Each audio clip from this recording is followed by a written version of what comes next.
Hello friends, कैसे हो? My name is Ashish Gupta. आप देख रहे हैं इजी टैक्स सॉल्यूशन। फ्रेंड्स, आज हम डिस्कस करने वाले फाइनेंशियल ईयर 2018-19 की जीएसटीएन 9 के बारे में, मतलब कि एनुअल रिटर्न के बारे में।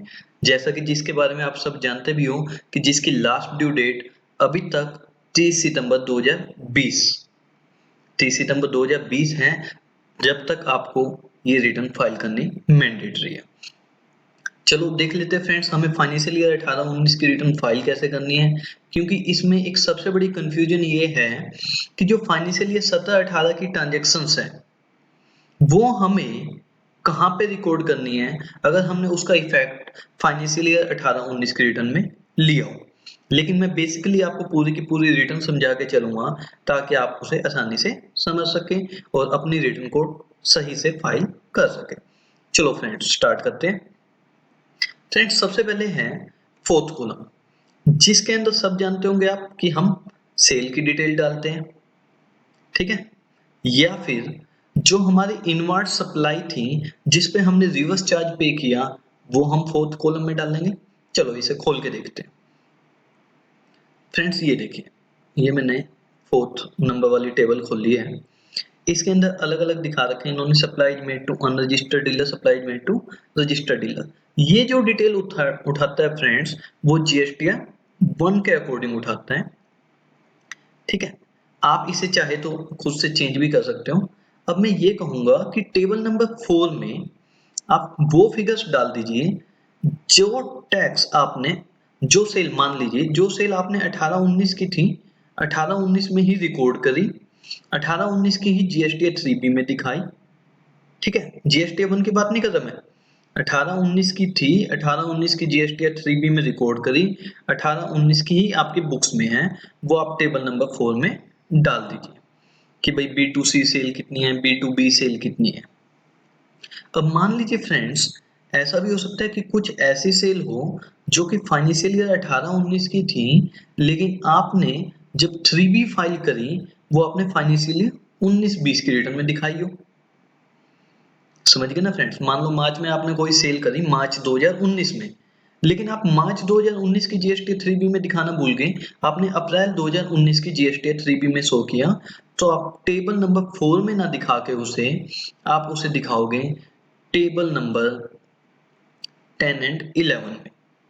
टेबल नंबर 10 एंड 11 में अगर आपने नेक्स्ट ईयर में सेल शो करी है तो उसे हम टेबल नंबर 10 में दिखा देंगे। मान लीजिए ऐसी कोई सेल थी, कोई क्रेडिट नोट गया था जो मार्च का था, लेकिन आपने शो नहीं किया, तो वो आप उसे अप्रैल में शो करते हो तो आप उसे टेबल नंबर 11 में दिखा दोगे। ठीक है ना फ्रेंड्स? समझ आ गई? मतलब कि फ्रेंड्स, मैं एक बार दोबारा बोल देता हूँ, फाइनेंशियल ईयर 18-19 की सेल है, 18-19 की 3B में दिखाई है, तो आप उसे रिकॉर्ड करो टेबल नंबर 4 में। और अगर ऐसी कोई सेल है जो फाइनेंशियल ईयर 18-19 की थी लेकिन आपने दिखाई 19-20 में, तो उसे टेबल नंबर 10 एंड 11 के थ्रू आप उसे एडजस्टमेंट कर दोगे। ठीक है, आगे फ्रेंड्स समझ यहाँ तक? चलो, अभी हमने सेल की बात कर ली। फ्रेंड्स, टेबल नंबर 4 में तो आती है हमारी टैक्सेबल सेल, और टेबल नंबर 5 में जो आती है वो हमारी आती है tax free. Tax free supply की बात करते हैं, टैक्स फ्री जो आउटवर्ड सप्लाई है, मतलब कि टैक्स फ्री आउटवर्ड सप्लाई है, सेल है, वो आपकी टेबल नंबर 5 में शो हो जाती है।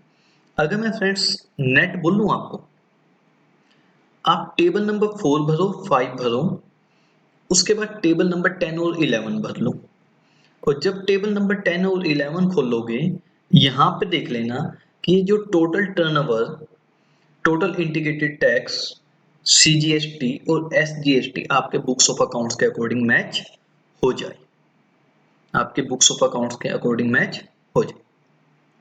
ठीक है, चलो अब हम बात करते हैं आईटीसी की, जो हमने इनपुट टैक्स क्रेडिट क्लेम किया होगा। फ्रेंड्स, जैसा कि सब जानते हो आप कि वो टेबल नंबर 6 में आता है।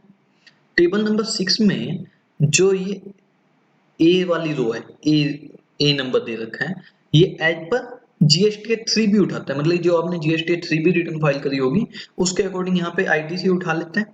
अब हमने उसकी बाइफरकेशन देनी है कि सर ये बता दीजिए कि जो आपका ये टोटल आईटीसी है, इसमें से इनपुट का कितना है, कैपिटल गुड्स का कितना है, सर्विसेज का कितना है, और अगर आपने कोई रिवर्स चार्ज में पे किया है तो उसमें से इनपुट का कितना है, कैपिटल गुड्स का कितना है और सर्विसेज का कितना है, वो चीज आ जाती है आपकी। ठीक है, समझ आ गई? मतलब कि जो आपकी टेबल नंबर 6 है, इसके अंदर आईटीसी आता है जीएसटी 3B के अकॉर्डिंग। बस आपने उसकी बाइफरकेशन करनी है कि हाँ जी, हमारा आईटीसी जो ऊपर 3B में इनपुट डिक्लेयर कर रखा है, उसमें से कितना कितना आईटीसी हमारा फाइनेंशियल ईयर 2018-19 से रिलेटेड है। अब मान लीजिए फ्रेंड्स, ऐसा कोई आईटीसी था ऐसा कोई आईटीसी था जो था फाइनेंशियल ईयर 18-19 का, लेकिन हमने क्लेम किया कब, 19-20 में। तो ठीक है सर, फिर चलो आप टेबल नंबर 12 एंड 13 में, इसमें ये देखिए, इसने लिखा है ITC availed for the previous financial year, reversal of ITC availed during the previous financial year. मतलब फ्रेंड्स, जो आपका आईटीसी 18-19 से रिलेटेड था, वो जो आपने 19-20 में क्लेम किया वो 13 में आ जाएगा, 13 नंबर में आ जाएगा। और जो ऐसा था आईटीसी जो आपने 18-19 में क्लेम कर लिया लेकिन वो गलत क्लेम किया गया और आपने उसे 19-20 में जाके रिवर्स कर दिया, तो वो टेबल नंबर 12 में आ जाएगा। क्लियर? चलो फ्रेंड्स, आई थिंक अभी तक समझ आ रहा है। अगर फिर भी आपको कोई दिक्कत हो तो आप मुझे कमेंट बॉक्स में जरूर लिख देना फ्रेंड्स। लेकिन अभी वीडियो खत्म नहीं हुई, अभी मैंने आपको फाइनेंशियल 17-18 वाली ट्रांजेक्शन के बारे में भी बताना है, लेकिन अभी थोड़ा सा मैटर बाकी है आपका। टेबल नंबर 6 बता दी फ्रेंड्स मैंने आपको। टेबल नंबर 6 में आपने क्या किया, जो 3B में टोटल इनपुट दिख रहा है उसकी बाइफरकेशन कर दी। वो बाइफरकेशन जो आप करोगे वो ऑटोमेटिकली टेबल नंबर 8 में आ जाएगी। जो टेबल नंबर 8 की सब कॉलम बी है, इसके अंदर शो होने लग जाएगा जो आपने टेबल नंबर 6 में भरा होगा। ठीक है, मान लीजिए फ्रेंड्स, मैं आपको एग्जांपल देता हूं कि आईजीएसटी था। लो मैं आपको करके दिखाता हूं। मान लो ये मेरा टेबल नंबर 6 है, मैंने इसे खोल ली और ये मेरा 35,726 रुपये 65 पैसे इनपुट का था। 58,287 रुपये 36 पैसे, 58,287 रुपये 36 पैसे, ये मेरा बिल्कुल ठीक है, जो मेरा फाइनेंशियल ईयर 18-19 का था। ठीक है, और ये टर्म 1 के अकॉर्डिंग जो दिखा रखा है ना फ्रेंड्स, इन्होंने ये गलत दिखाया गया है। ठीक है, ये हम ऑलरेडी 17-18 में क्लेम कर चुके होंगे, तो आप इसे एक बार कंफर्म कर लेना, कभी आप इसे गलत भर दो तो आप इसे हटा के नील कर देना। तो अब हम टेबल नंबर 8 में जाते हैं। टेबल नंबर 8 में देखो फ्रेंड्स, यहाँ पे आ गया वो टेबल नंबर 6 से उठ के। तो ये कहते हैं कि सर आपका 2A के अकॉर्डिंग आईजीएसटी था 22,410, आपने क्लेम कर रखा है 35,000 रुपए। सीजीएसटी था 58,000 रुपए, 58,135 क्लेम कर रखा है 58,287। मतलब सीजीएसटी एसजीएसटी में इतना फर्क नहीं है, आईजीएसटी में फर्क है। लेकिन फ्रेंड्स आप जानते होंगे कि फाइनेंशियल ईयर 18-19 में तो यही रूल था हमारा कि आपके पास इनवॉइस होना चाहिए, माल आना चाहिए। ठीक है, सामने वाली पार्टी ने टैक्स पे कर देना चाहिए, तो आपको कोई प्रॉब्लम नहीं है। तो आपको ये नहीं है कि आपको ये जो डिफरेंस है आपको ये पे करना पड़ेगा, आप इस डिफरेंस को एज इट इज रहने दोगे। तो मान लीजिए फ्रेंड्स, मैं दूसरा एग्जांपल लेता हूँ। यहाँ पे 2A में आ रहा है 42,000 रुपए, 3B के अकॉर्डिंग आपने क्लेम कर रखा है 35,000 रुपए, तो 8,000 रुपए नेक्स्ट ईयर में क्लेम किया होगा आपने, 7,000 रुपए सॉरी, तो 7,000 रुपए आप टेबल नंबर सी में दिखा दोगे। यहाँ पे टेबल नंबर 8 की जो रो है सी, इसमें शो कर दोगे। फ्रेंड्स थोड़ी सी दिक्कत आ रही होगी समझने में, लेकिन एक बार कोशिश करना, अगर ना समझ आए तो वीडियो को दोबारा देख लेना। मैंने आपको अभी तक जो समझाया मैं एक बार उसे दोबारा बोल रहा हूँ। टेबल नंबर 4 और 5 में आपके आउटवर्ड सप्लाई आएगी। ठीक है, और कोई ऐसी सप्लाई है जो आपने नेक्स्ट फाइनेंशियल ईयर में दिखाई है तो वो 10 और 11 में आ जाएगी। इसी तरह जो आईटीसी है, 3B का आईटीसी आपने बाइफरकेट करना है टेबल नंबर 6 में। फिर 8th नंबर कॉलम में जाके आपने 2A और 3B का जो आईटीसी है उसका बताना है भाई डिफरेंस किस वजह से था। और टेबल नंबर 12 और 13 में ऐसा आईटीसी जो आपने नेक्स्ट ईयर में क्लेम किया है या नेक्स्ट ईयर में रिवर्स किया है, वो आपका टेबल नंबर 12 एंड 13 में आ जाएगा। ठीक है, क्लियर? और जो 10-11 का जो भी आपस में लेना देना होएगा एडजस्टमेंट करके, वो आपने टेबल नंबर 14 में भरना है। चलो यहाँ तक मैटर आई थिंक आपको समझ आ गया होगा। अब बात आती है सर, सबसे बड़ी दिक्कत ये है इसमें हमें वो नहीं दिखा। क्या सर? वही जो फाइनेंशियल ईयर 17-18 का ऐसा आईटीसी जो मैंने 18-19 में क्लेम किया होगा, इसी तरह फाइनेंशियल ईयर 17-18 की वो सेल जो मैंने 18-19 में दिखाई होगी।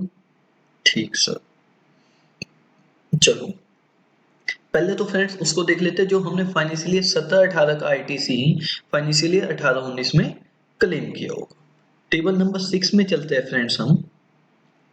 आप थोड़ा सा सोचना कि जो टेबल नंबर 6 का सब रो है ए, इसके अंदर 3B के अकॉर्डिंग आईटीसी उठाते हैं। तो जब हमने 17-18 का इनपुट 18-19 के रिटर्न में क्लेम किया होगा, तो यहाँ टेबल नंबर 6 की सब कॉलम जो ए है इसमें शो हो रहा होगा, वो बिल्कुल हो रहा होगा।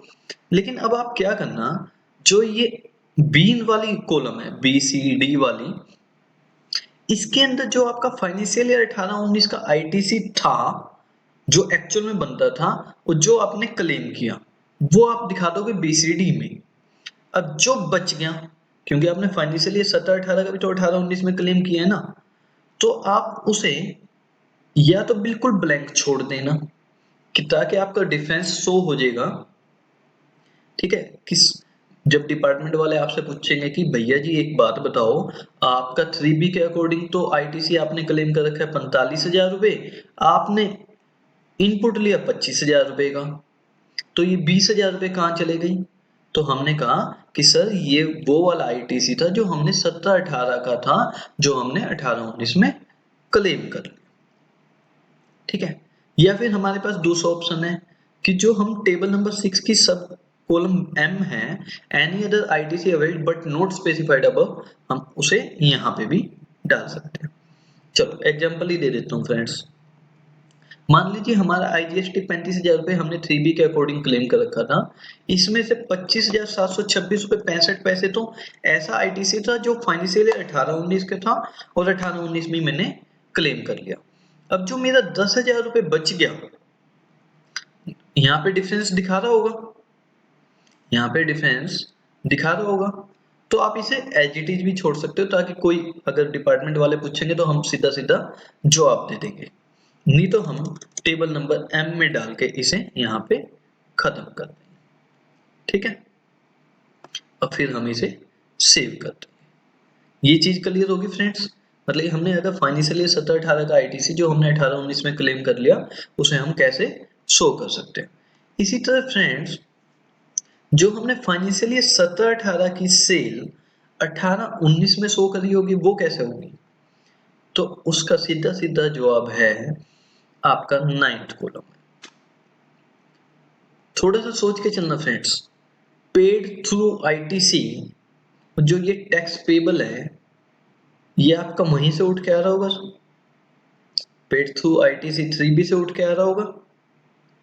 अब आप क्या करना, टैक्स पेबल के अंदर ना जो आपका फाइनेंशियल ईयर 18-19 की सेल के अकॉर्डिंग टैक्स बनता था, जो केवल और केवल फाइनेंशियल ईयर 18-19 की सेल के अकॉर्डिंग टैक्स बनता था, उसी के अकॉर्डिंग यहाँ पे टैक्स पेबल की फिगर में चेंज कर देना। ठीक है, समझ आएगी फ्रेंड्स।